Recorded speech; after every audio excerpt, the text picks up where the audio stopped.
pendalaman pengelolaan asuhan keperawatan pasien dengan akut respiratory failure (ARF), atau secara awamnya mungkin biasa kita sebut dengan gagal napas.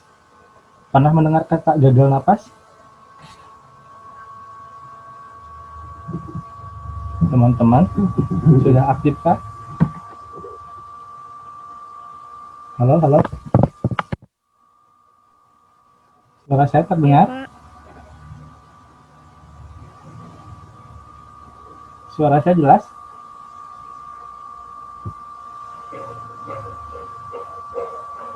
Jelas, Bapak.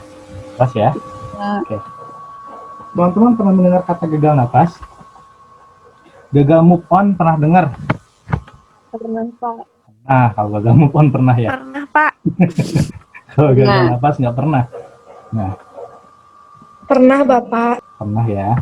Nah, kalau misalnya kita berbicara mengenai gagal napas, tentu kita berbicara mengenai PPOK atau permasalahan pada kerusakan paru.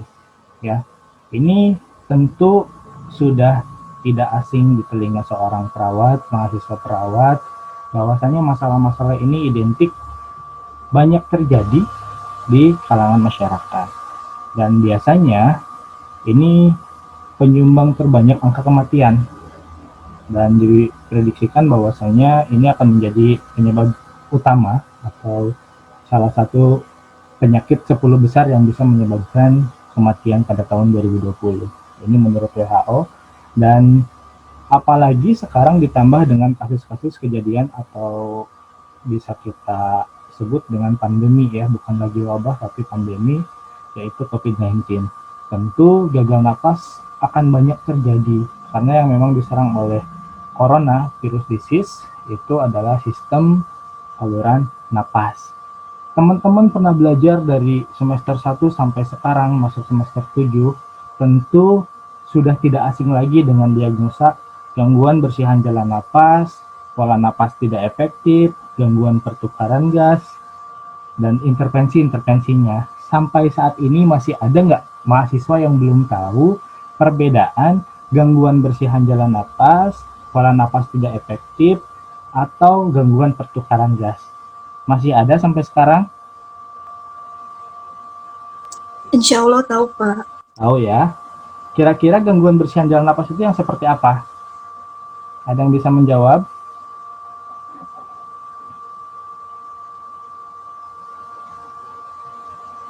Ada hambatan di jalan napasnya, Pak? Berupa apa biasanya?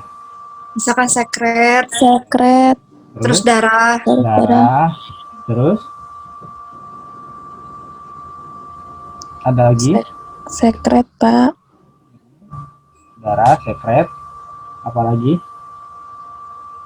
Bakso bisa, bakso. Iya, benda-benda. Nah, benda-benda lainnya. Benda-benda lainnya. Misalkan pasiennya kesedak bakso misalnya ya. Itu juga gangguan bersihan jalan napas. Tidak hanya berbentuk cairan yang ada di dalam tubuh, tapi benda asing yang memang bisa masuk ke dalam sistem pernapasan dan menyumbat jalan pernapasan, itu namanya gangguan bersihan jalan napas. Lalu, apa yang disebut dengan pola napas tidak efektif?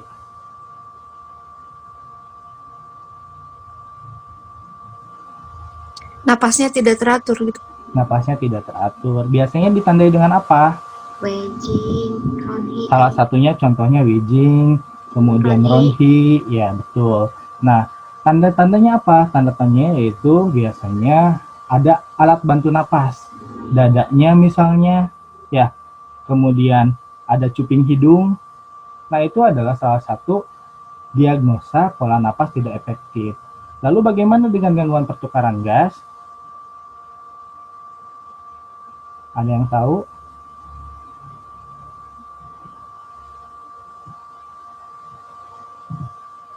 Masih ingat? Atau masih lupa? Pertukaran gas. Pernah mendengar AGD? Analisa gas darah. Nah, analisa gas darah. Jadi teman-teman ketika belajar dari semester 1 sampai semester 6, bahkan sekarang masuk ke semester 7, ini permasalahan pernapasan selalu ada 3. bersihan jalan napas, pola napas tidak efektif, gangguan pertukaran gas. Tapi biasanya mahasiswa sulit untuk membedakan, kira-kira yang mana sih yang bersihan jalan napas? Ini masuk pola napas tidak efektif bukan? Ini gangguan pertukaran gas bukan? Nah, yang perlu teman-teman ingat adalah pola napas tidak efektif itu biasanya ada cuping hidung atau ada alat bantu napas, misalkan dengan pergerakan dinding dada. Bersihan jalan napas, ada sumbatan, bisa cairan, bisa benda asing, bisa alat-alat yang memang menghambat saluran pernapasan. Kemudian, ketika berbicara gangguan pertukaran gas, ini biasanya identik dengan kata-kata yang keluar adalah pH, ya, PaCO2, PaO2, HCO3, gitu. Itu adalah gangguan pertukaran gas. Apa intervensinya? Nanti kita bahas di slide berikutnya. Jadi gagal napas itu apa? Gagal napas adalah adanya gangguan pertukaran gas dalam pernapasan, baik itu CO2 atau O2, sampai bisa mengancam. Mengancam siapa? Mengancam sel yang ada di dalam tubuh seseorang yang mengalami gagal napas. Ketika mengancam sel, maka yang akan terjadi adalah kematian. Sebagaimana kita ketahui bahwasanya kematian klinis yang bisa terjadi pada manusia itu kurang lebih selama 8 menit. Ketika napas sudah tidak bisa masuk, oksigen sudah tidak masuk ke oksigen selama 8 menit, maka itu akan mengalami yang namanya kematian secara klinis, bukan secara biologis ya. Ini berbicara mengenai kematian secara klinis. Nah, tanda-tandanya apa? Tanda-tandanya adalah biasanya oksigenasinya kurang dari 60 mg raksa, milimeter raksa. Kemudian PaCO2-nya atau karbon dioksidanya biasanya lebih dari 50. Kemudian pH-nya kurang dari normal atau kurang dari 7,30 begitu. Nah, nilai normal dari PaO2 itu berapa sih teman-teman?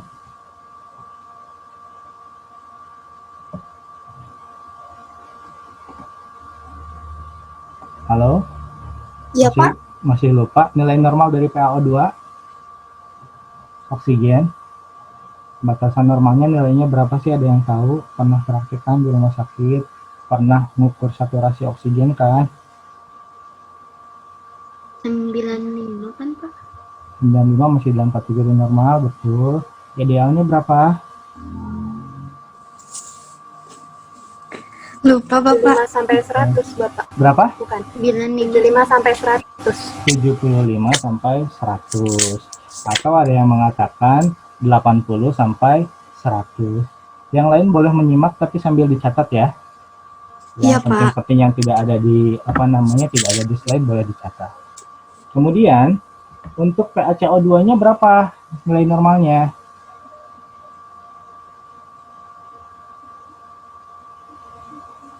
PaCO2. PHD, pH. Ada yang tahu nilai normalnya?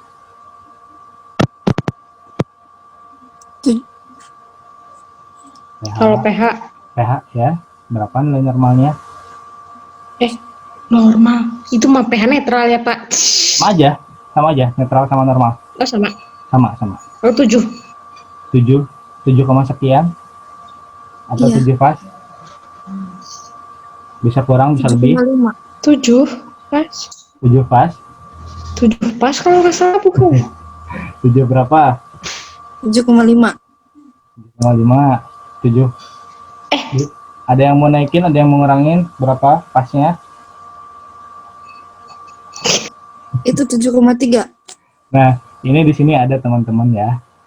Di sini ada 7,3. nilai pH 7,35 sampai 7,45. PaCO2 35 sampai 45. HCO3 22 sampai 28. Ya. Ini biasanya pada saat kita melihat dari gagal napas, kita lihat AGD-nya. Atau bisa kita sebut ABG, arterial blood gas, atau analisa gas darah. Nah, kemudian kira-kira perbedaan, teman-teman pernah mendengar saturasi oksigen?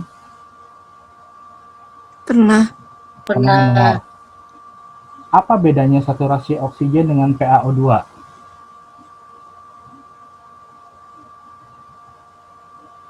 Sama-sama oksigen, Pak, gitu. Iya, Pak, sama kan? Sama. Tapi kenapa yang satu itu menggunakan darah, yang satu tidak menggunakan? Saturasi itu bisa dinilai tanpa menggunakan darah loh. Iya, yang alat yang ke tangan bukan ke Iya. jari. Ya, oximetri ya, pakai oximetri.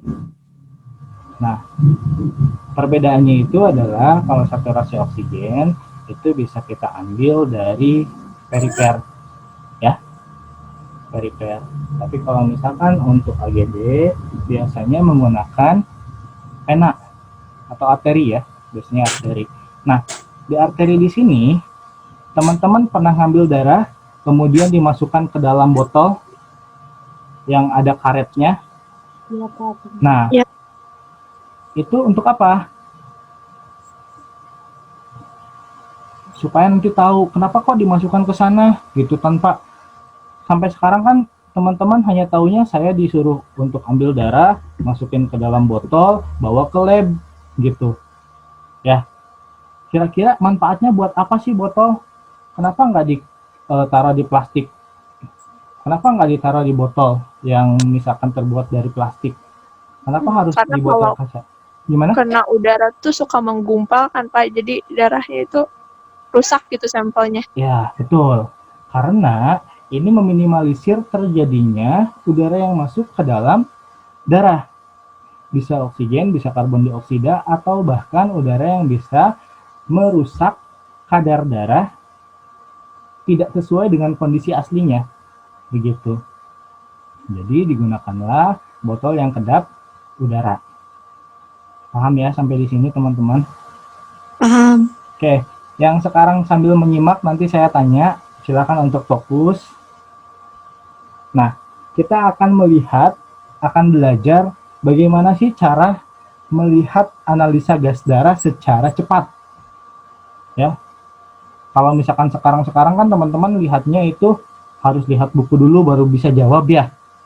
Tapi sekarang kita hanya melihat dari kira-kira ketika pH-nya naik itu apa sih? Kira-kira kalau HCO3-nya naik itu apa sih? Gitu. Ya? Siap? Ya, Mau? mau. Oke. Nah, ini sudah saya sederhanakan teman-teman. Sampel-sampel arterinya bisa kita lihat di sini bahwasanya nilai normal pH-nya itu 7,35 sampai 7,45. PaCO2 itu 35 sampai 45. PaO2 80 sampai 100. Saturasi oksigen 95 sampai 100. HCO3 itu 22 sampai 26 atau ada yang mengatakan 22 sampai 28.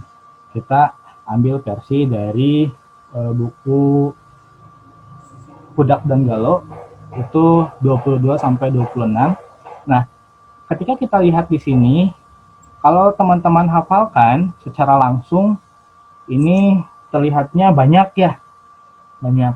Padahal pada saat kita melihat pH dan PaCO2 itu mempunyai kemiripan angka. 7,35 dengan 35, 7,45 dengan 45. Kita hapus angka 7. Sama-sama 35 dan 45. Ya? Paham sampai di sini? Paham. Paham ya? Nilai normalnya pH itu 7,35 sampai 7,45, PaCO2 hapus angka 7-nya, 35 sampai 45. Paham? Paham. Oke. Nah, kemudian PaO2 oke, kita eliminir. Saturasi oksigen kita eliminir karena ini tidak begitu bermakna pada saat gas kita menggunakan analisis gas darah. PaO2 saturasi kita sampingkan dulu. Kita ingatnya HCO3-nya.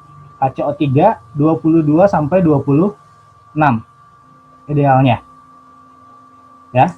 Berarti kita hanya perlu mengingat angka 3545 22 26. Ya. Oke. Sudah masuk semuanya? Angka tersebut sudah masuk ya. Oke. Udah. Kalau misalkan kita berbicara pH-nya naik, mohon maaf ini salah. Oh iya betul. pH-nya naik, ini adalah alkalosis. Ketika pH turun, itu asidosis. Misalkan begini, contohnya adalah pH-nya ketika pada saat teman-teman melihat kasus di uji kompetensi, ditemukan adalah 7,30. Naik turun? Turun. Turun, berarti apa? Alkalosis, asidosis? Asidosis. Asidosis. Kalau misalkan, ya asidosis. Gampang ya? Ya. Gampang. Nah, kalau misalkan 7,50, alkalosis, asidosis? Alkalosis. Alkalosis. Kalau 7,40,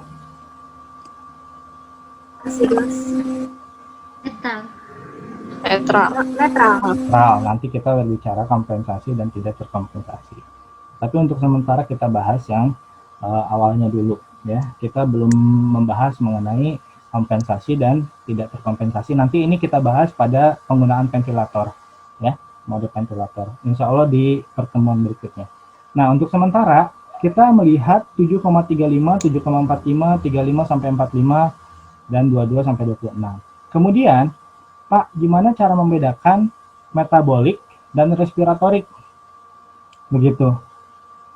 Nah, idealnya teman-teman, kita lihat asidosis respiratorik itu ketika PaCO2 naik, HCO3-nya normal atau naik, pH-nya turun. Alkalosis respiratorik itu PaCO2 turun, normal, HCO3 normal atau turun, pH-nya naik. Asidosis metabolik itu PaCO2 normal atau turun, HCO3 turun, pH turun. Alkalosis metabolik itu PaCO2 naik, HCO3 naik, pH-nya naik. Padahal ada cara sederhananya teman-teman. Ya, ketika saya coba konsep, itu ada cara sederhananya. Saya biasanya singkatnya yaitu untuk metabolik saya beri nama metal. Biar lebih mudah dihafal. Ya, biar lebih mudah dihafal. Itu pada saat kita membahas asidosis metabolik atau alkalosis metabolik, itu saya berikan tanda atau huruf khusus atau kata khusus yaitu metal. Untuk respiratorik saya berikan respirasi. Biasanya pada saat metabolik itu angkanya sama. Ketika turun, turun semua. Ketika naik, naik semua. Pada saat respiratorik biasanya berbeda.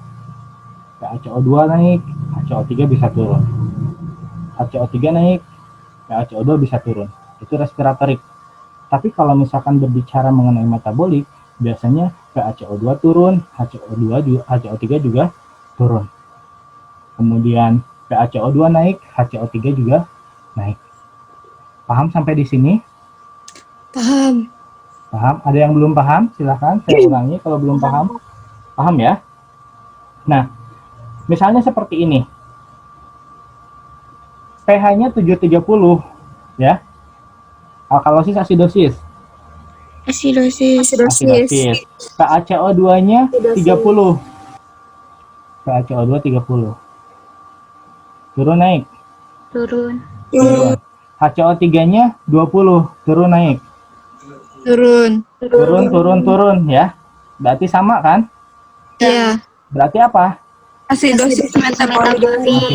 Asidosis metabolik. Pinter-pinter ya. Nah, kemudian saya contohkan lagi. Misalnya pH-nya itu 7,50. Alkalosis. Alkalosis. Betul. PaCO2-nya itu misalnya kalau kita lihat di sini tadi alkalosis ya. Misalnya untuk PaCO2-nya kita taruhlah 30. Turun. Apa kira-kira? Alkalosis respiratorik. Nah, padahal saya belum sebutkan nilai HCO3, tapi teman-teman sudah bisa menyimpulkan bahwasannya ini adalah alkalosis respiratorik. Keren nggak kira-kira? Keren kan? Keren loh. Ini adalah cara sederhana yang bisa teman-teman aplikasikan. Sok sekarang yang tidak mendengarkan, saya tanya. Siapa nih kira-kira?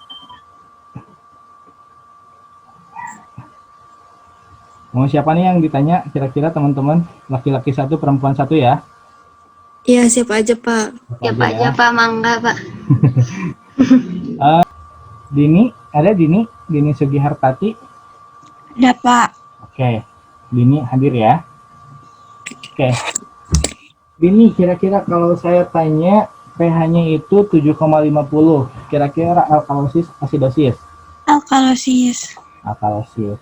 Teman-teman silahkan kabarin teman-teman yang lain ya, untuk kembali fokus ke perkuliahan. Boleh di WhatsApp di grupnya, mangga. Nah, alkalosis ya Dini ya. Ya, Pak. CO2-nya kira-kira kalau misalnya saya ingin alkalosisnya respiratorik di angka berapa, Dini? Gimana, Pak? Kalau misalkan saya inginnya Dini mencontohkan alkalosis respiratorik, kira-kira PaCO2-nya di angka berapa? 30. 30. Ya. Nah, bukan hanya menjawab, tapi teman-teman sudah bisa memberikan contoh ya dari konsep sederhana ini. Nanti teman-teman juga bisa melihat hafalnya cuma 35, 45, 22, 26, tapi sudah bisa menganalisis kira-kira bentuk sederhana dari analisis gas darah. Satu lagi dia perempuannya. Bagus ya Dini ya? Sudah paham ya? Ya, Pak. Oke. Saya. Nah, Baik, Pak. Nopi ada Nopi? Nopi Nurulan? Ada, Pak. Nah, Nopi kira-kira kalau misalnya saya berikan contoh pH-nya 7,20, itu AGD-nya masuk ke alkalosis asidosis? Asidosis, Pak. Asidosis. Kemudian PaCO2-nya kira-kira kalau saya inginnya asidosis metabolik di angka berapa, Nopi? Gimana, Pak? Kalau misalkan saya inginnya Nopi mencontohkan asidosis metabolik, kira-kira nilai PaCO2-nya harus berapa ketika tadi pH-nya 7,30? Paham nggak? Paham, Pak. 20. Bisa 20. HCO3-nya? HCO3-nya 20 lagi, Pak. 20 juga. Oke, bisa ya, betul. Asidosis metabolik, ini contohnya 730, HCO2 20, HCO3 20. Sama kan? Sama berarti Iya, masuk sama. kategori metal. Ya, kalau saya sih biasanya sebutnya metal.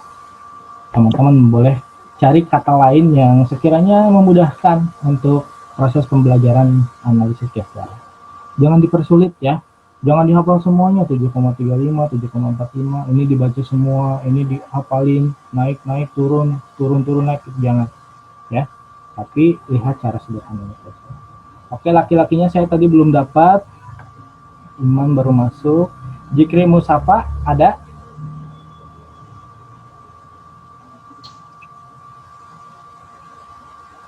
Oke, tidak ada. Ahadin ada, Ahadin? Hadir, Pak. Siap hadir, Pak. Iya sih. Jikri ada? Ahadin Lelet, ada? Pak. Jaringannya, Pak. Oh gitu. Oke. Nah, oke dua-duanya deh. Kira-kira kalau misalnya saya inginnya Ahadin memberikan contoh asidosis metabolik, alkalosis metabolik, dan Jikri alkalosis respiratorik, kira-kira di angka berapa? Siapa dulu, Pak? Silakan. Adin dulu ya, Pak. Ya, boleh. Kalau alkalosis metabolik itu berarti pH-nya di atas 7,45 berarti 7,50. Betul. Terus kalau alkalosis metabolik berarti PaCO2-nya di atas 45 berarti 50, Pak. Bisa 50, bisa 46, 47, 48 ya. Terus Iya, bisa. HCO3-nya? HCO3-nya berarti di atas 26 berarti 27, 28 sampai seterusnya. Oke, sip. Paham ya Ahadin ya? Paham, Pak? Oke. Sekarang Jikri yang respiratoriknya. Kalau alkalosis respiratory kan berarti di bawah 7,35 ya Pak, berarti 7,30. Masih alkalosis, Zikri. Iya, alkalosis respiratory ya Pak. Kalau alkalosis naik turun pH-nya. Turun Pak. Naik turun. Naik. Naik. Naik, Zik. Naik. Oh iya, pH-nya naik Pak. Ya, naik. Nah, kemudian apa yang bedanya kira-kira? Gimana Pak? Apa yang bedanya? Tadi kan saya inginnya Zikri mencontohkan alkalosis ya. Iya, Alkalosis kira-kira berapa angkanya pH-nya? Maunya berapa? 750 Pak. Oke. Kemudian PaCO2-nya PaCO2 50 bisa Pak. Turun Pak. oke, Kan yang turun. respiratorik ya? Idealnya turun ya. Iya. Idealnya turun. Oke, terus Yang HCO3 Pak, turun Pak. turun ya. Berarti apa yang bedanya? Kalau tadi kan ahadin naik semua tuh metabolik. Kalau yang respiratorik apa yang bedanya? Kalau pH berarti idealnya naik. Kalau HCO3-nya normal atau turun. Kalau PaCO2-nya turun Pak. Oke. Paham ya, Zikri ya? Pak. Oke. Saya tanya lagi sekarang tanpa melihat ini ya. Oke. Sekarang saya ingin tanya Nurul Hidayah ada? Ada Bapak. Oke, Nurul coba bisa contohkan ini enggak asidosis metabolik? Berapa angkanya?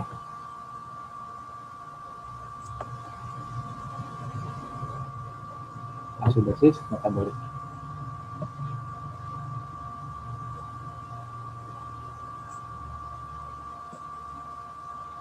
Halo Nurul?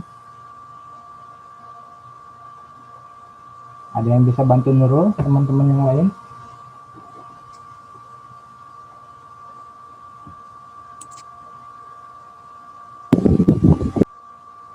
pH-nya Ya, Inka ya, silakan. ya. Asidosis metabolik ya Pak. Ya, pH-nya 7,34 atau 30. oke, yang penting turun ya, betul. PaCO2-nya, Metal PaCO2-nya itu sama turun ya, 30. betul, Terus HCO3-nya sama Pak turun turun juga. 20, 21. Oke, paham ya? Paham. Nurul, gimana Nurul? Paham?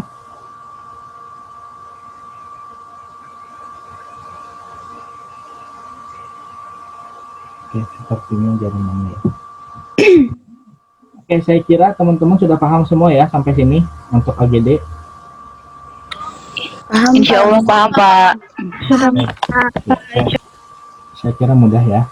Nah, kemudian kita lanjut.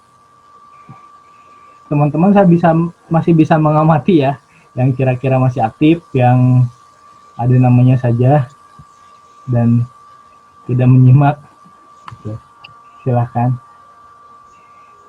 Yang sekarang tidak menyimak, dimohon untuk menyimak kembali, fokus ke laptopnya masing-masing, gadgetnya masing-masing, karena ini jadi bahan UAS nanti. Kebanyakan dari sini juga yang akan jadi soal-soal ujian akhir begitu. Nah, pada pemeriksaan klinis dan AGD biasanya diagnosis yang mendasari itu adalah untuk melihat jenis gagal napas. Gimana kalau misalkan saya menemukan pasien yang gagal napas, harus diapakan? Begitu biasanya. Intervensi apa yang perlu saya berikan? Nah, biasanya tergantung dari kondisi pasien. Kalau misalnya pasiennya itu mengalami gagal napas yang memang sangat-sangat berat, biasanya kita akan berikan intubasi. Tahu intubasi? Tahu. Ada yang pernah praktek intubasi? Praktek mah belum, Pak. Belum ya. Nanti insya Allah kalau memang kita sudah aktif atau kuliahan di kampus, kita praktek bagaimana cara pemasangan intubasi pada pasien. Buat apa intubasi?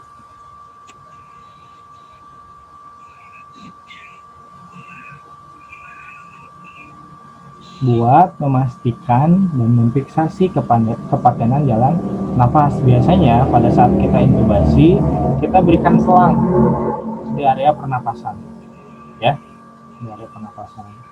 Biasanya ketika sudah diintubasi, kita juga koneksikan dengan ventilator, baik itu ventilator mekanik atau ventilator yang lain. Modenya seperti apa? Modenya bisa menggunakan SIMP atau bisa menggunakan mode yang lain. Nanti untuk ventilator kita bahas insya Allah di pertemuan keempat atau ketiga. Nah, apa tandanya? Biasanya pasien tersebut mengalami hipoksemia atau biasanya kita sebut dengan hipoksemia ya. Biasanya pada pasien ini akan mengalami kegagalan oksigenasi yang memang ditandai dengan tekanan O2-nya yang sebagian itu di arteri sangat rendah. Tadi contohnya kurang dari berapa? Oksigennya kurang dari berapa tadi? Lupa lagi ya. Berapa? Kurang dari 75. Kalau hiperkapnia biasanya ini ditandai dengan peningkatan tekanannya CO2 secara parsial di arteri yang melebihi batas abnormal. Biasanya lebih dari 46. Dan kalau misalkan untuk gangguan-gangguan yang lain, ini adalah tipe-tipenya teman-teman. Ya, tipe 1 itu adalah kategori hipoksemia, kemudian tipe 2 itu adalah hiperkapnia, tipe ketiga yaitu gabungan dari keduanya.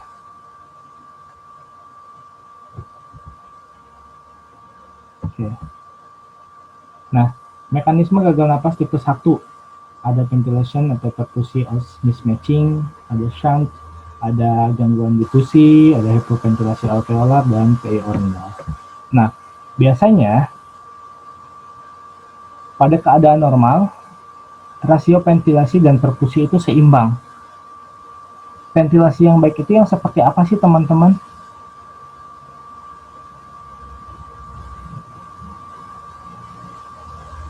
Ditandai apakah ada cuping hidung? Apakah dibantu dengan dinding dada? Tidak. Tidak. Ketika ventilasi yang baik itu yang seperti apa harusnya? Ventilasi yang adekuat. Ventilasi yang adekuat, tanpa sumbatan, tanpa hambatan, ya. Pola napasnya baik. Kemudian pertukaran gasnya optimal. Itu adalah rasio ventilasi yang memang adekuat atau bisa dikatakan keadaannya normal. Lalu keadaan dead space itu yang seperti apa? Biasanya ventilasinya normal, namun perfusinya berkurang, sehingga rasio Q dibagi Q akan meningkat. Nanti ini kita bahas di pada saat ventilator. Dampaknya apa? Dampaknya yaitu biasanya terjadi pertukaran gas pada area ini dan terjadi pertukaran udara yang diventilasi menjadi sia-sia. Kemudian keadaan SANS. Ini adalah terjadi penurunan ventilasi namun perfusinya normal. Tadi kalau misalkan keadaan normal itu adalah perfusi dan ventilasi normal. Kalau dead space itu adalah ventilasi normal, perfusinya tidak optimal, ya.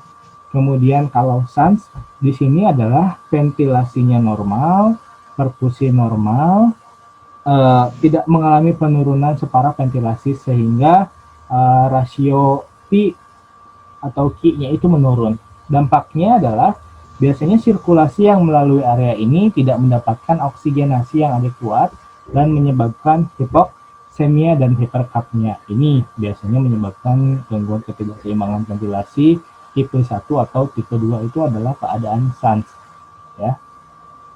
Kemudian silent unit di sini adalah merupakan segmen paru yang tidak mendapatkan ventilasi dan perfusi.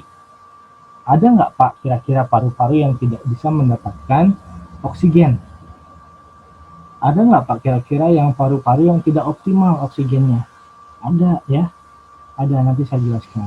Contohnya yaitu pada pasien-pasien dengan ARDS, atelektasis, pneumonia, emboli paru, dispepsia bronko-pulmonal. Nah, di sini adalah mekanisme utama gagal napas tipe 2. Biasanya ini akan mengalami depresi sentral. Di mana depresi sentralnya? Depresi sentral yang terjadi di sini adalah tentu karena kita membahas mengenai gagal napas, sentral pernapasan yang akan kita bahas di sini adalah paru-paru. Jadi ada depresi sentral dengan penurunan dorongan pernapasan, misalnya disebabkan karena obat-obatan atau penyakit pada sistem saraf pusat atau SSP. Kemudian berkurangnya kekuatan otot pernapasan, misalnya penyakit neuromuskuler, malnutrisi, obat-obatan, kelainan bentuk tulang, disfungsi otot pernapasan, dan kelelahan.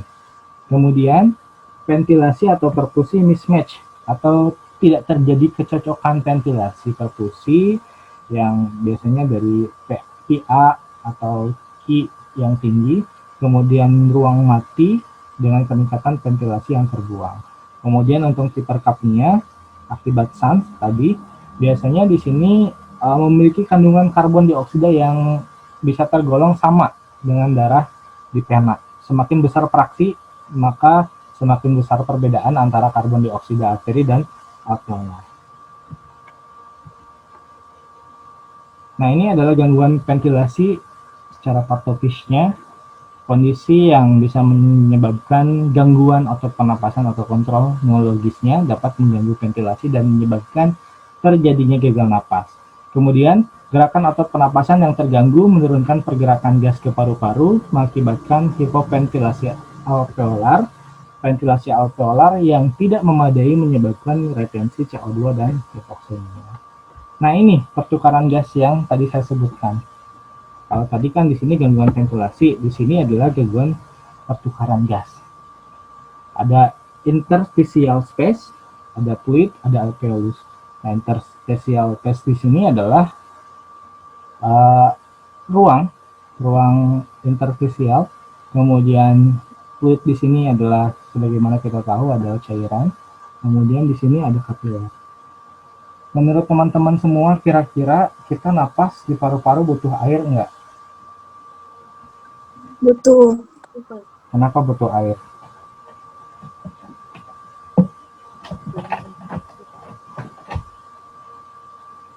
Lalu bagaimana dengan kasus kejadian paru-paru basah? Bahaya tidak?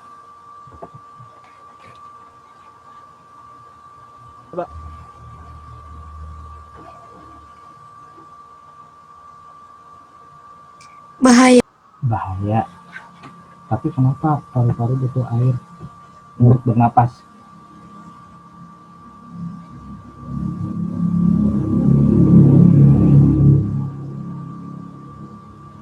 Teman-teman pernah bernapas dan udaranya itu ditempelkan ke kaca? Pernah. Ada uapnya? Ada. Ada. Kira-kira kalau uap tersebut dikumpulkan berupa cairan atau berupa api? Cairan. Cairan. Ya, nggak mungkin ketika kita keluar napas, keluarnya api. Itu naga ya. Itu naga. Nah, yang bisa kita simak dari kasus sederhana adalah salah satu bukti bahwasanya di dalam tubuh kita memerlukan banyak sekali cairan, maka ini adalah betapa pentingnya cairan. Salah satunya adalah digunakan untuk bernapas. Ya, nanti saya contohkan. Kira-kira sebelum sampai sana, saya juga akan kaji cairan di dalam tubuh itu dibutuhkan berapa banyak sih untuk kita? Berapa persen? 60%. Berapa persen? 55%. Kan ada intrasel, ya, ada intrasel, ada ekstrasel. Berapa persen di intrasel?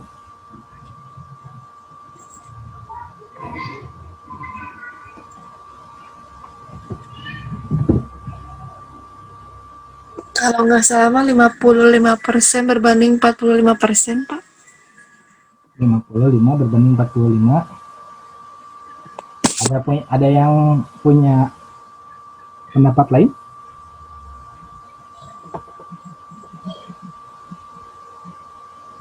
intrasel, ekstrasel.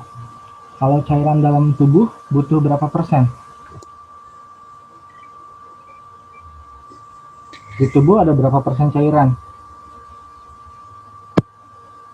60%. Dia itu 40 Cairan kalau Gimana? cairan intraseluler 40% kan, Pak? Iya, 40%, yang ekstranya 20 ya. Kalau nggak salah ada 20. semuanya 60. Iya, intra 6. Nah, intra tapi 40. kalau misalkan tapi kalau misalkan kita bagi menjadi 100%, kira-kira yang milik 60% itu milik siapa? Intra atau ekstra?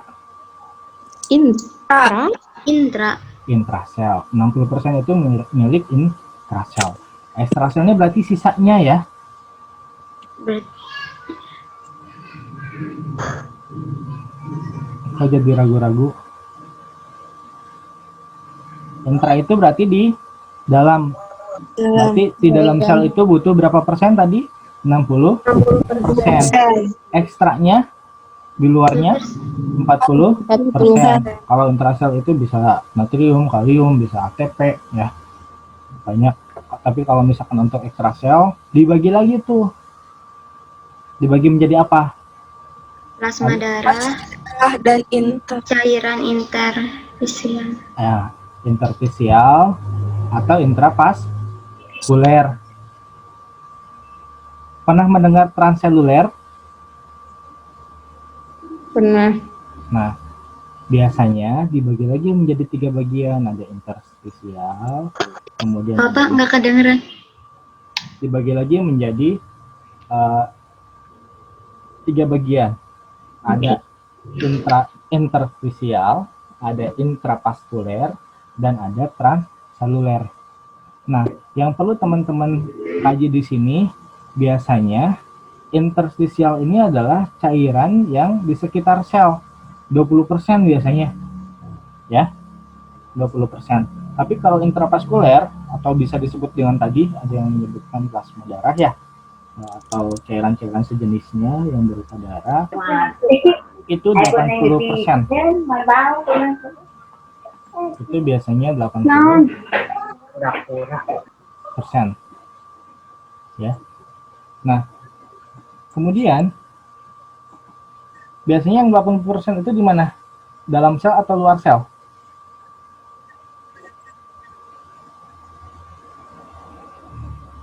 Sederhana loh pertanyaannya, teman-teman. Tadi kan interstisial itu di sekitar sel 20% ya, karena ini bukan intrasel. Kemudian intravaskuler itu darah sebanyak 80%. Kira-kira darah itu ada di sel atau di luar sel, gitu aja pertanyaannya.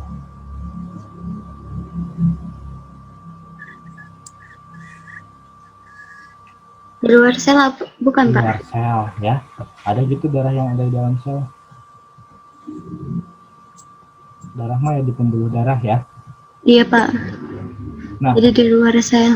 Nah, kemudian di sini biasanya gangguan pertukaran gas yang terganggu adalah ketika ada cairan, kemudian di sini untuk kategori yang pertama, kategori yang A, itu adalah terjadinya peningkatan permeabilitas alveolar, sehingga meningkatkan potensi kebocoran cairan interstisial ke dalam alveoli dan menyebabkan edema paru non kardiak.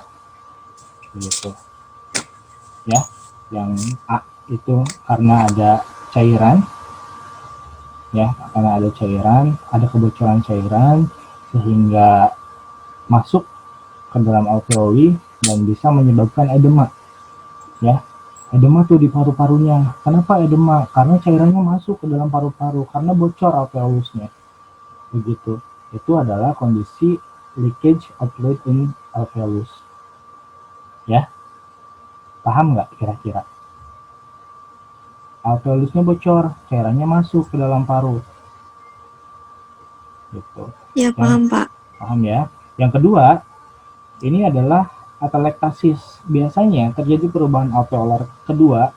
Ini terjadi karena penurunan produksi surfaktan oleh sel alveolar tipe 2 yang dapat meningkatkan tegangan permukaan alveolar biasanya akan menyebabkan kolaps si alveolusnya.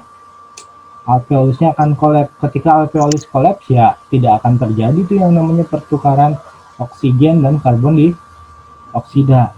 Kalau tidak mengalami pertukaran oksigen dan karbon dioksida, berarti akan menyebabkan gagal napas yang disebut dengan atelektasis. Kemudian tipe yang ketiga ini adalah interstitial edema. Ya. Biasanya ini terjadi ketika sama cairannya bocor. Ya. Tapi sudah masuk banyak nih. Ya, sudah sangat berlebih. Sehingga ini bisa menurunkan efisiensi proses pertukaran gas.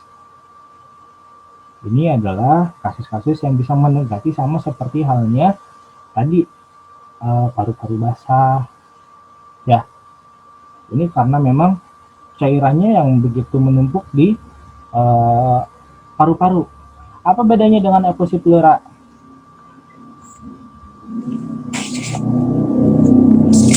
Efusi itu cairan bukan? Cairan. Cairan ya? Ya. Butuh nggak kira-kira paru-paru? Gitu. Butuh nggak? Cairan yang ada dalam paru itu apa sih untuk apa? Membatasi pergesekan paru-paru dengan organ tubuhnya. Apa kira-kira itu namanya? Cairan pleura, Pak. Cairan pleura. Kemudian kalau efusi pleura apa? Penumpukan cairan pada pleura Harus diapakan?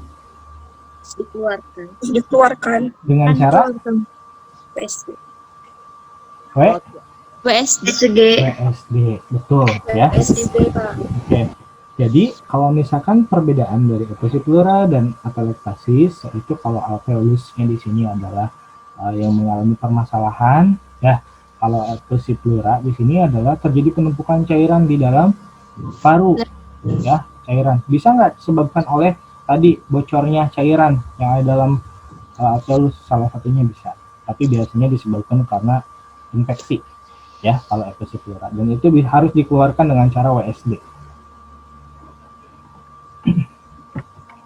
Nah, kemudian ini adalah obstruksi jalan napas. Jadi untuk A, yaitu kategorinya biasanya menghalangi sebagian lumen atau secara parsial jalan napas, misalnya karena ada sekresi atau cairan yang berlebihan di jalan napas, atau karena adanya benda asing yang terhirup. Kemudian yang B, biasanya di sini ada penebalan intraluminal edema ring airway diameter, biasanya karena ada penebalan. Sumbatannya sih terlihat bersih, tapi dindingnya menebal begitu. Jadi sama, berarti terdapat sumbatan-sumbatan juga, walaupun terlihat tidak ada sumbatan yang seperti plak, tapi dindingnya yang menebal. Kemudian untuk kategori C, peribronchial compression of airway, biasanya di sini sama, ada sumbatan juga, hanya sumbatannya tidak berbentuk plak yang ada di dalam, tetapi ini adalah sumbatan secara ekstra yang mau tidak mau akan mendorong si lumen tersebut, ya. Pada intinya adalah ketika kategori A, B, dan C, pada intinya adalah ada sumbatan berupa plak yang ada di, atau ada sumbatan di dalam intralumen, ada penebalan lumen, dan ada dorongan dari luar ke arah lumen, sehingga lumen terlihat bentuknya seperti di gambar C. Itu ada lengkungan dan tidak bulat. Ini adalah gangguan pada lumen. Nah, kemudian kelainan ventilasi perkusi biasanya untuk alveolus, teman-teman bisa lihat di sini. Kalau misalkan kondisi yang mengganggu ventilasi alveolar atau perkusi kapiler menyebabkan adanya ketidakseimbangan ventilasi dan perkusi. Ini dapat menurunkan efisiensi proses pertukaran gas dalam pernapasan. Upaya yang untuk menjaga rasio ventilasi dan perkusi yang seimbang itu bisa dilakukan dengan dua. Salah satunya yaitu menghindari ventilasi alveolar yang terbuang ketika perfusi kapiler menurun, misalnya dengan emboli paru kolaps alveolar, kemudian perfusi kapiler yang buruk, dan untuk berikutnya yaitu menghindari perfusi kapiler alveoli yang tidak berventilasi memadai. Misal tadi dengan atelektasis contohnya ya. Gitu. Jadi yang disumbat di sini adalah blokade area, bisa dari alveolus, bisa juga dari jalan pembuluh darah begitu. Karena kan yang mengangkut oksigen pada intinya pembuluh darah yang memberikan jalan darah yang mengangkut begitu. Ketika jalannya itu terdapat flux, maka oksigen tidak akan optimal masuk ke dalam otak begitu. Paham sampai di sini teman-teman? Paham, Pak. Paham ya? Ya Allah. Nah, kemudian penyebabnya ini saya kategorikan menjadi 4 bagian. Ada gangguan ventilasi, pertukaran gas, obstruksi jalan napas, kemudian kelainan ventilasi paru.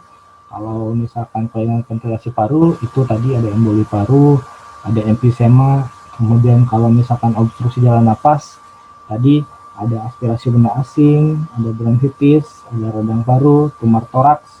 Kemudian bisa karena mungkin tadi ada cairan, kemudian pertukaran gas biasanya karena edema paru, pembengkakan ya, pembengkakan yang bisa menyebabkan terganggunya paru-paru dalam ekspirasi dan inspirasi.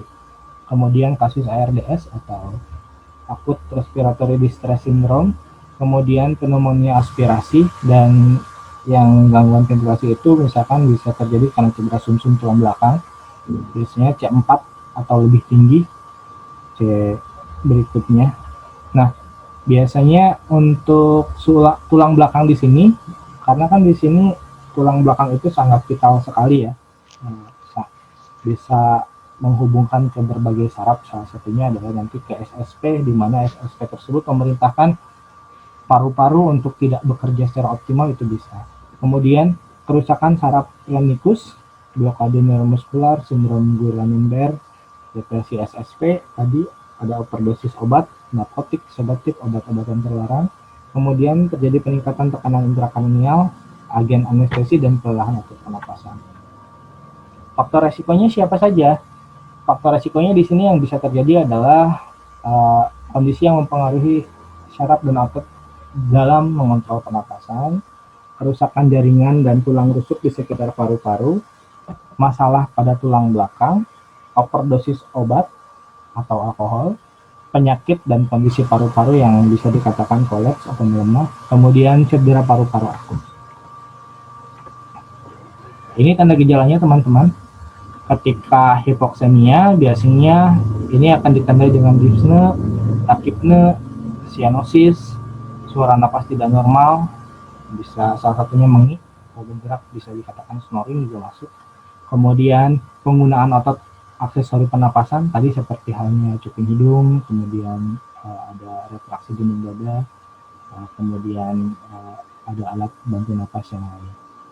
Kemudian hiperkardia di sini biasanya ditandai dengan hipertensi, takikardi, diaproresis, kemudian terjadi kebingungan, somnolen, dan kehilangan kesadaran dan kecemasan. Pada intinya adalah hipoksemia dan hiperkardia di sini sama-sama berbahaya karena bisa menyebabkan kematian. Ini adalah pemeriksaan diagnostik yang bisa dilakukan. Tadi ada pulse oximetry, AGD, kapnografi, analisa darah lengkap, ADL, kemudian pemeriksaan kimia fungsi hati dan ginjal, dilihat kadar kreatinin serum dan troponin 1, kadar TSH serum, dan status nutrisi albumin, kemudian albumin, transferin, total iron, kemudian keseimbangan nitrogen dan indeks kreatinin, dan jumlah limfosit total. Nah, teman-teman pada saat sudah bisa melihat kira-kira nilai normal yang ideal pada saat gagal napas, itu biasanya ditandai dengan tadi bisa dilihat dengan pH saja sebetulnya secara sederhananya salah satunya. Tapi kalau ingin lengkap ya bisa dengan pulse oximetry, capnografi dan lainnya.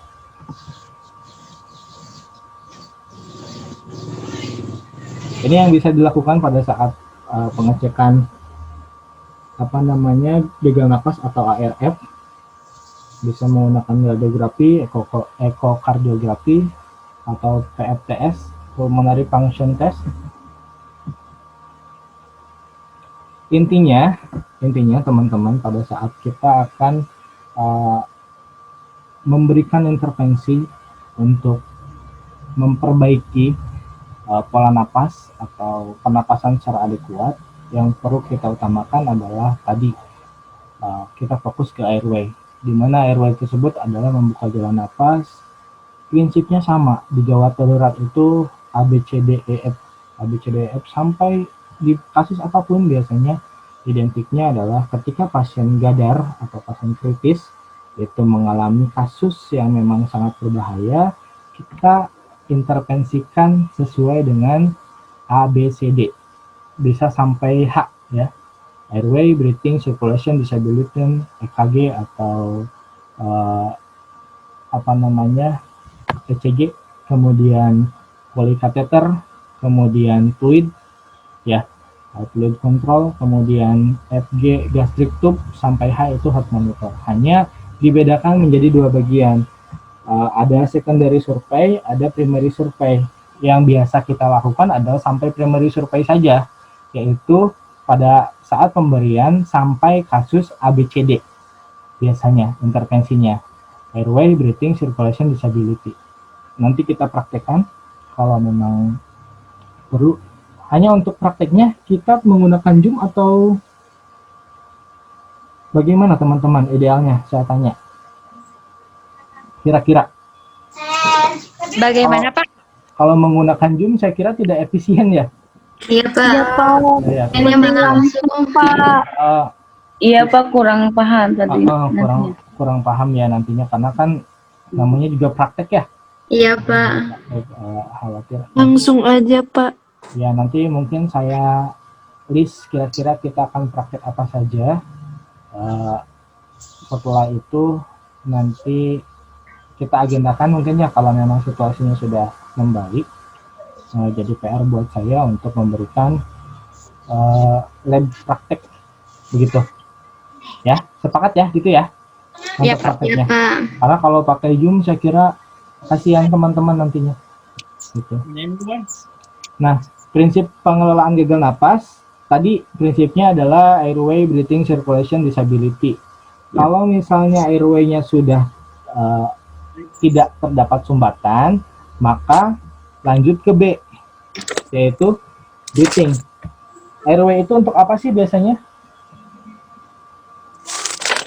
Membuka jalan Napas. Nafas. Kalau breathing, Ventilasi. ventilasi. Kalau untuk circulation CRT. bisa kontrol Aliran darahan ya. perdarahan gitunya. Satunya ya. Kalau disability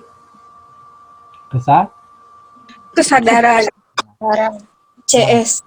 ya betul. Karena di sini kita fokusnya ke gagal napas, berarti kita lihat di AB lebih prioritasnya. Masih ada sumbatan jalan napas nggak? Kalau nggak ada, lanjut ke breathing. Berikan breathingnya. Nanti ventilasinya saya berikan minggu depan insya Allah kalau memang memungkinkan sebelum kita lanjut ke materi berikutnya. Nanti ada listnya di mana ketika ventilasi tersebut pada saat kita cek saturasi oksigennya 60, kita harus berikannya pakai apa nih? Nasal kanul, pakai NRM, atau pakai rebreathing mask saja atau non rebreathing mask, atau pakai ventilator langsung. Nah, ini yang memang masih dilema teman-teman ya, biasanya masih bingung kira-kira kalau 2 liter ini dikasih nggak ya ke pasien-pasien yang gagal napas gitu.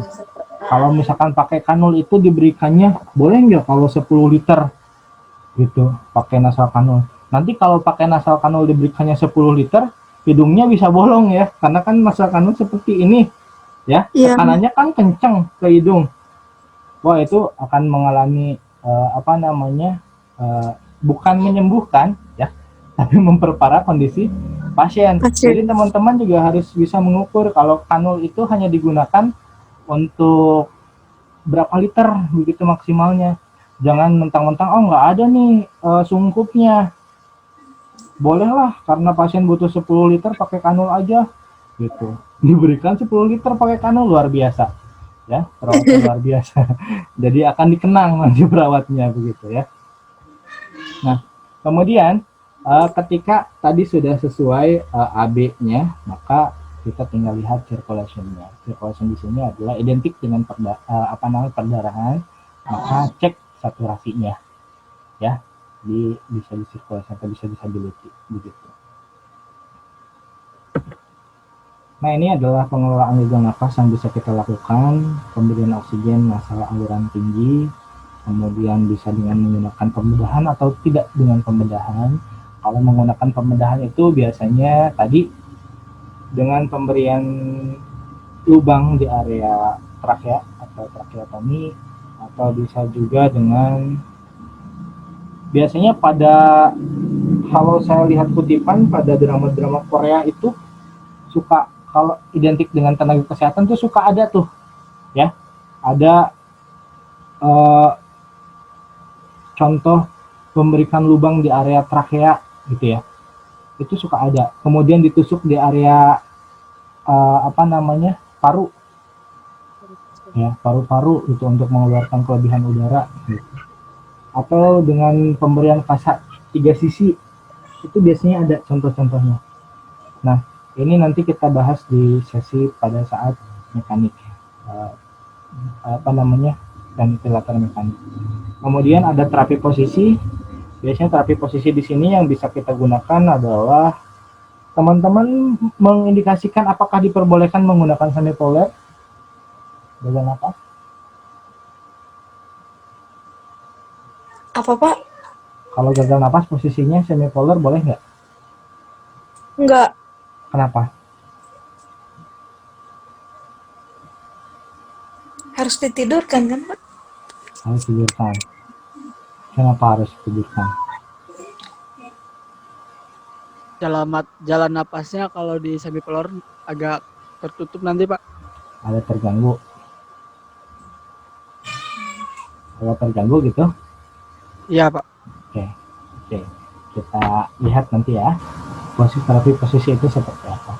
Kemudian blokade neuromuskuler, berikan manajemen cairan, karena tadi walaupun yang dihirup adalah udara di sini biasanya ada airnya ya, ada airnya. Kemudian bisa menggunakan terapi ekstrakorporeal atau terapi farmakologi, bisa dengan fisioterapi, bisa dengan dukungan nutrisi, kemudian mencegah desaturasi atau terjadinya penurunan saturasi oksigen, bisa menggunakan pembersihan mulut, humidifikasi, dan pasca ekstubasi. Nah, ekstubasi atau intubasi. Ini adalah pemberian HFNO dan HFNC, biasanya kanul dengan aliran tinggi dan hanya dengan kanula. Alat-alatnya luar biasa. Kalau misalkan kita masuk ke ruangan ICU, HCU, itu serba monitor, bisa menggunakan syring pump itu tidak hanya satu, bisa sampai 8 sampai 10 syring pump digunakan. Gitu. Jadi kalau misalkan berbicara ruangan kritis, ya betul-betul mesin itu betul-betul mesin ya. Jadi perawatnya mengoperasikan mesin dengan perhitungan-perhitungan tertentu.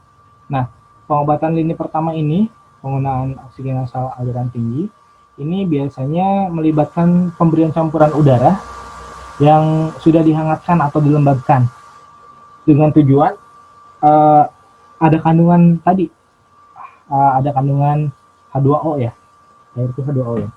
Nah, kemudian biasanya ini juga akan menghasilkan efek fisiologis.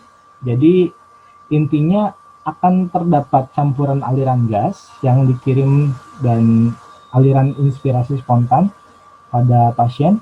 Biasanya di sini pada mode ventilator itu kita sebut dengan PEEP, PEEP ya, sekitar 0,5 sampai 0,7 untuk setiap peningkatan aliran 10 liter per menit dengan mulut tertutup.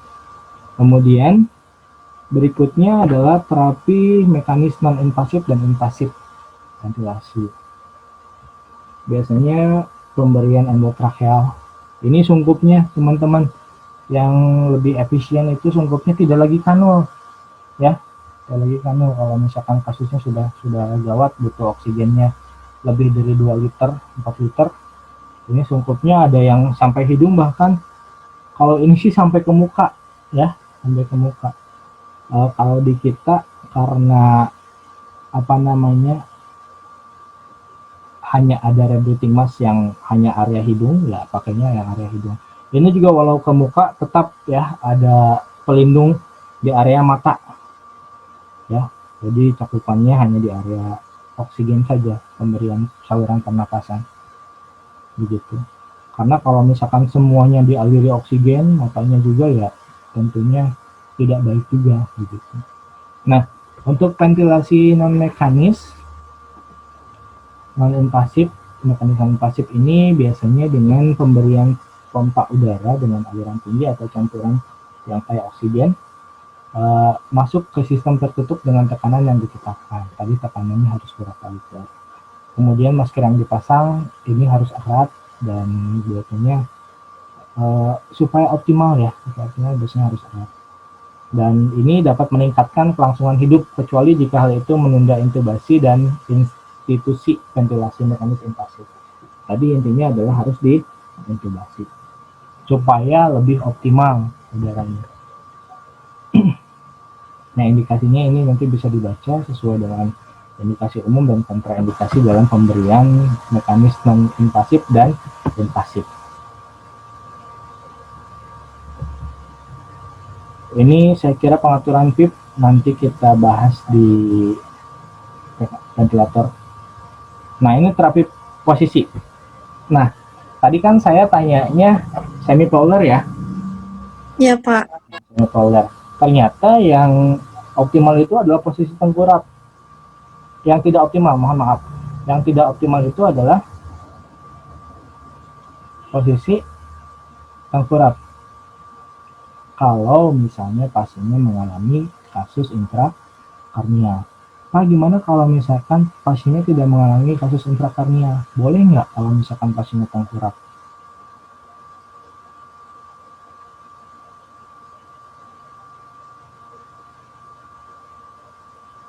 Efektif nggak kira-kira posisi prone position atau PP position?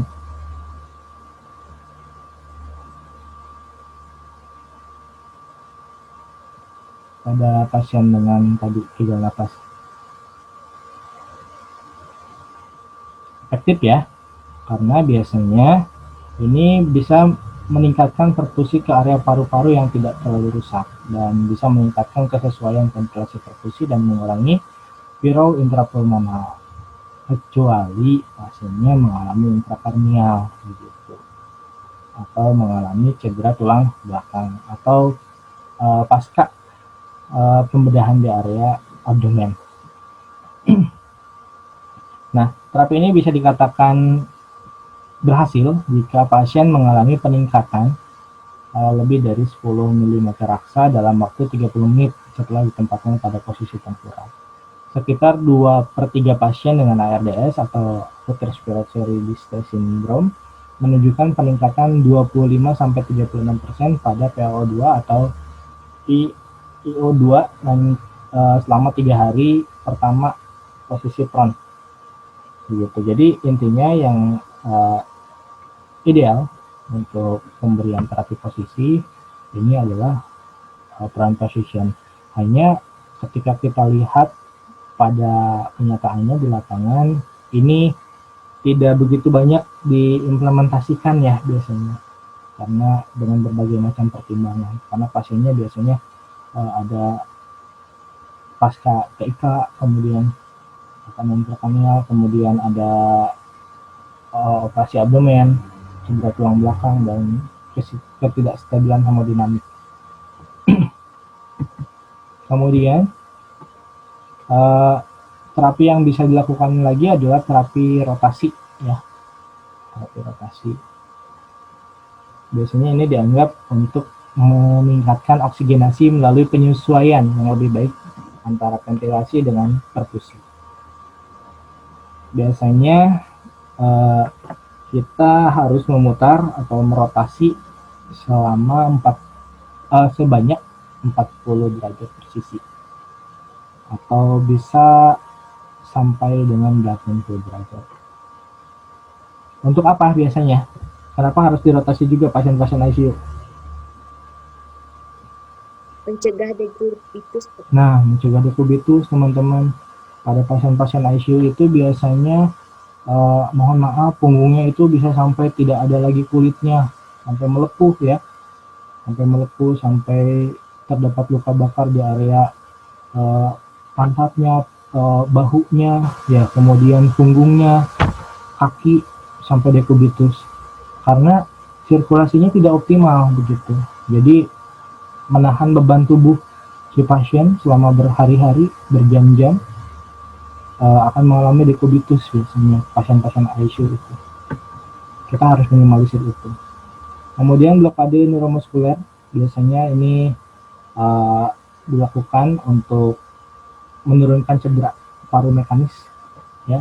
Kemudian manajemen cairan, biasanya ini khusus untuk pada pasien ARDS karena permeabilitas kapiler yang berubah, pemberian cairan yang berlebihan biasanya meningkatkan tekanan hidrostati kapiler secara alami dan akan menembus ruang alveolar dan menyebabkan edema paru dan memperburuk oksigenasi dan eliminasi karbon dioksida, dan mencegah kelebihan cairan penting dalam semua bentuk gagal nafas akut. Karena tadi sel butuh air. Ini adalah terapi ekstra korporeal. Bisa kita lihat bentukan terapinya, teman-teman. Cara pasangnya pun sangat luar biasa ya. Kalau misalkan teman-teman nanti akan jadi perawat ICU, biasanya akan diikutsertakan dalam pelatihan, baik itu terapi ekstra korporeal, kemudian ventilator, kemudian terapi-terapi steering pump secara khusus, dan masih banyak yang lainnya untuk pelatihan-pelatihan di ruang ICU. Nah, di sini adalah terapi ini dibagi menjadi beberapa bagian. Untuk yang biasa akan saya bahas di sini adalah ekstrakorporeal CO2 removal, di mana upaya untuk menghilangkan karbon dioksida dari darah, ya. Kemudian mempertahankan oksigen di dalam tubuh. Gitu. Jadi dikeluarkan tuh si karbon dioksidanya oleh si mesin ini. Jadi intinya terapi ini adalah bisa digunakan untuk mengeluarkan karbon dioksida di dalam darah.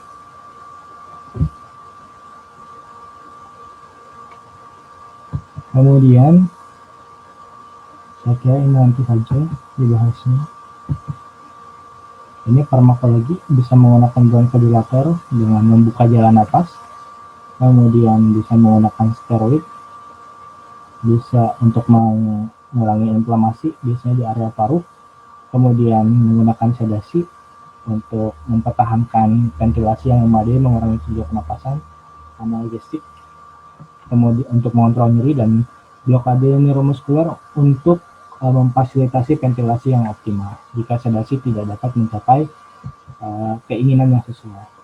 Kemudian ada fisioterapi dada, teman-teman juga sudah paham, saya kira fisioterapi dada sudah pernah praktek juga, bisa diaplikasikan kalau memang oksigennya sudah optimal. Kemudian mencegah desaturasi, tadi bisa dengan memberikan istirahat yang cukup, posisi yang tepat, itu adalah salah satu upaya untuk mencegah desaturasi. Kemudian pembersihan sekret, ini penting, bisa menggunakan suction, bisa menggunakan suctionnya bisa yang menggunakan mesin atau bisa yang manual. Kemudian, tapi kalau manual saya kira lebih lama ya. Kemudian bisa dengan pemberian dukungan nutrisi, baik enteral, atau bisa nutrisi dengan menggunakan jalur pemberian ke area klinik. Kemudian kebersihan mulut biasanya di sini adalah untuk meminimalisir kolonisasi bakteri di dalam mulut. Kemudian humidifikasi untuk mencegah kehilangan air dalam tubuh yang tidak semestinya dan memfasilitasi pengeluaran sekresi. Dan ke-14 adalah pasca ekstubasi, di mana penapasan dalam dan spirometri insentif harus dimulai secepat mungkin untuk mencegah atelektasis dan memperluas kembali paru-paru yang kotor. Ini adalah salah satu upaya tadi ya, intinya adalah pemberian oksigen yang pemberian kanul yang tinggi akan oksigen, kemudian pasif, dan seterusnya.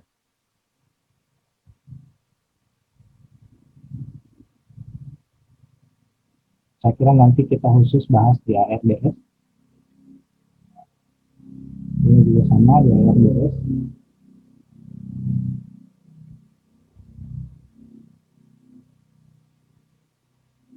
Nah, ini untuk asuhan keperawatannya nanti teman-teman bisa lihat ya.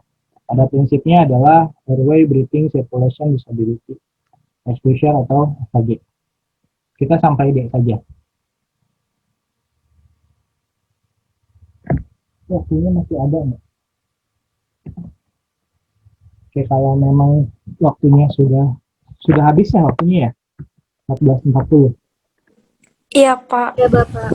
Kalau memang sudah habis nanti boleh dilanjutkan saya kira minggu depan untuk konsultasi keperawatan untuk gagal napas sebelum kita bahas ke materi berikutnya. Saya kira nanti juga akan saya bahas yang penting-pentingnya saja saya kira. Nanti untuk aspeknya mohon diingatkan ya, kita bahas di minggu depan sebelum Baik, lanjut Pak. ke berikutnya. Baik, Pak.